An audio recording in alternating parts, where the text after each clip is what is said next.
Hello, what's up mga brade? Ito na naman tayo review na naman tayo. Pero hindi to product review guys Mga brade, hindi to product review. Kundi i-review natin yung na-purchase natin sa Amazon, which is refurbished items. Ang dami kasing haka-haka, ang daming sabi-sabi na pag once na bumili kayo ng gadgets from Amazon or Noon, especially yung mga refurbished items na hindi daw kasiguraduhan, peke, mabilis masira. Ganon yung mga comment, di ba? Ganon yung pumapasok sa utak natin once na bumili tayo ng mga gadgets online. No? So ito guys, tips ko lang sa inyo. Meron namang tinatawag nating grading yung mga item. So, meron yung good, meron ding plus, at saka max grading. Ang max grading guys, yun yung mga item, original yun, original. Yun yung mga item na ibinalik lang ng buyer dahil hindi nagustuhan yung kulay or parang nagdadalawang isip, kinancel ang order, ganyan. So, ang mangyayari niyan guys, ibabalik yan sa Amazon or Noon. Tapos, once nga like open box or na-open na yung box, ganyan, i-repack nila as a generic box. So, darating sa inyo brown na box, hindi yung original box. Pero, may mga ibang item na binuksan lang tapos hindi nagustuhan yung kulay, ganyan, ibinalik yung box. Yun yung mga, meron din, repack din tawag doon. Pero, nakalagay doon, nakalagay sa description ng items, na original box yung nandun. Okay? Meron naman doon na may sa description, generic box, original box, ganun. Tsaka, meron din yung mga, kung ano yung kasama noon, like chargers, mga peripherals, kung ano yung kasama nung box. So, guys, isang tip ko sa inyo bago bumili ng item, gadget, especially refurbished items or renewed items, yung mga second-hand items sa Amazon. Kasi syempre gusto natin makamura, 'di ba? Naghanap tayo ng way na makamura.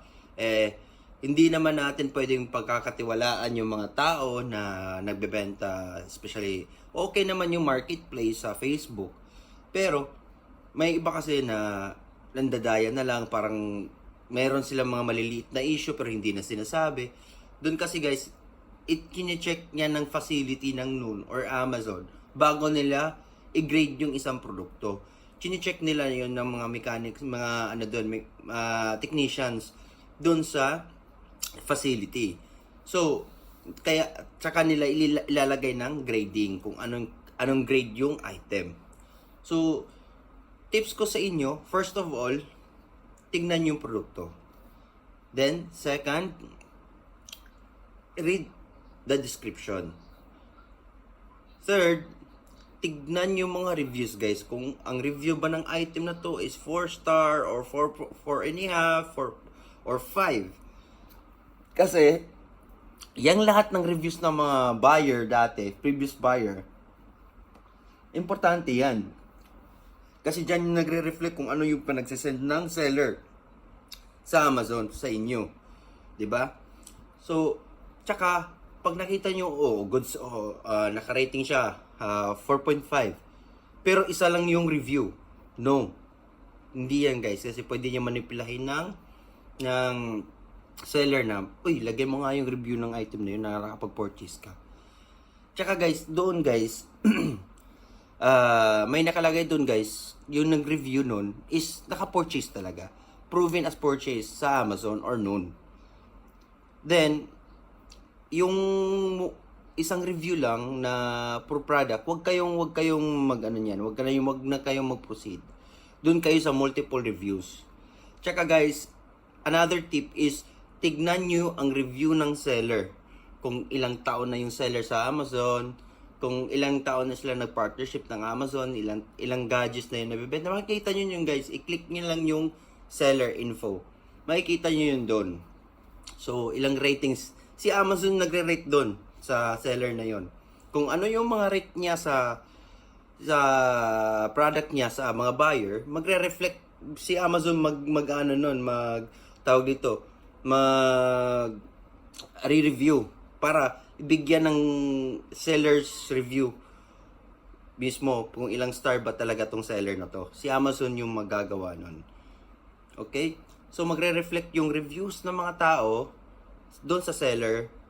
Si Amazon naman yung magre-review din para sa seller. Nag-gets nyo guys? Hirap kasi i-explain. Pero ayan, pag nakita nyo na 4.5 yung seller, tapos mga 10 years, 5 years, ganyan na yung na together partnership ni Amazon, yung seller. So, ibig sabihin nun guys, legit yun. Legit na item. Kagaya nito, nakita ko to sa online, sa Amazon as refurbished. Tapos, ang review niya is 4.5. So, nainganyo ako kasi I need laptop. Tapos wala akong budget sa mga bagong laptop. So I need lang naman laptop is for for office purposes. Like example, Word, Excel, ganyan. Hindi naman ako nag-game sa laptop, pero pwede siyang gamitin game. So nakita ko guys, okay yung review, okay yung seller. So kaya grab ko na. So ngayon, eto,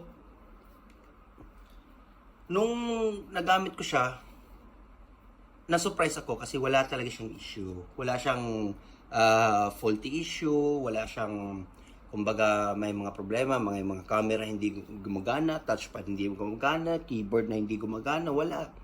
All good siya. Saka kita niyo naman, ang bilis pa mag-boot, di ba? Para siyang modern na laptop na sarap sa bilis. Pati ito guys, itong fingerprint scanner, ito, gumagana din siya guys. So all goods talaga. So this is a 1 month review. Pero hindi ko i-review yung product to. Sa susunod na video, i-review ko tong product na to kung ano yung nasa laman. Okay? Yung specs ng product na to.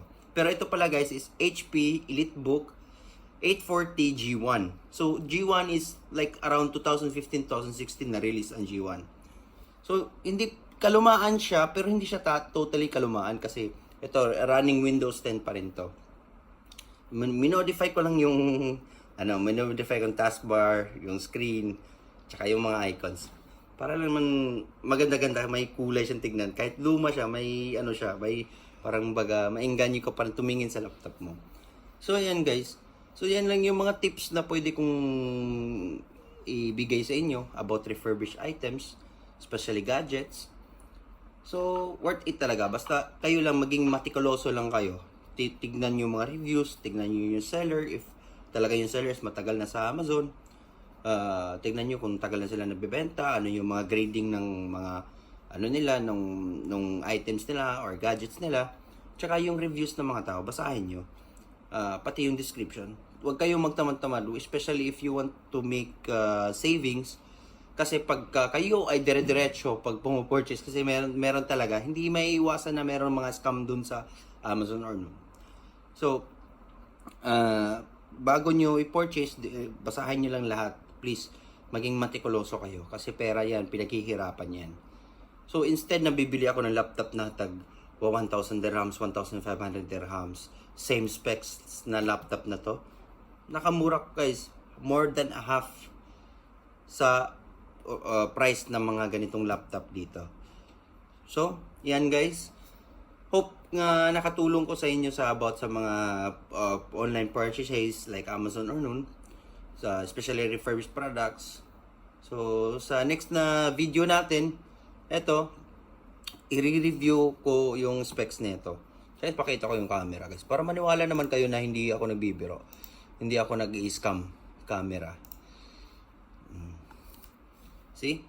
Yan guys, peace out. Di ba? Gumagana ang camera, gumagana yung scanner, touchpad, gumagana. Everything is working talaga, guys. 1 month ko na itong ginagamit. Ino-overload ko paminsan-minsan, pero hindi siya nagka-crash. Hindi siya all goods talaga. Wala akong masabi. So, thank you pala sa seller neto. Tsaka guys, alam mo ba yung seller neto binilhan ko? Meron pang pagbukas ko kasi naka-generic box to. May nakalagay pa ditong bond paper. Tapos may nakalagay WhatsApp number, tapos kung ano yung review ng product, tapos kung mayroong problema, tawagan ko lang sila. So ganyan yung mga legit na seller, especially yung mga refurbished items. So ganyan. Kung wala man lang kayo matanggap dito, pero doon sa site nila or doon sa Amazon or doon sa seller's info, meron naman yung mga contact number, tsaka meron namang ways, return policy kung tawagin.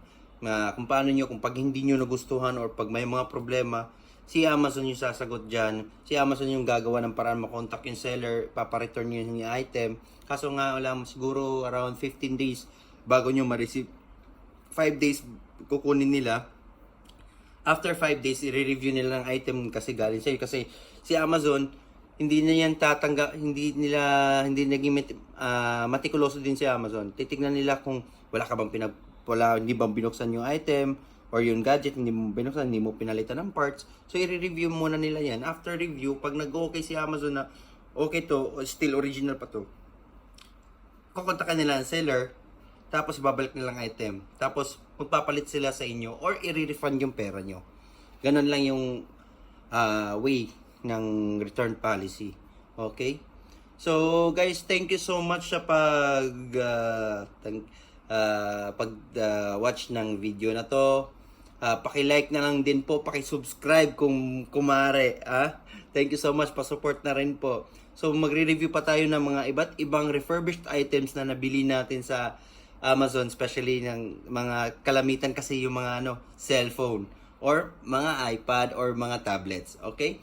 So guys, thank you so much and peace out.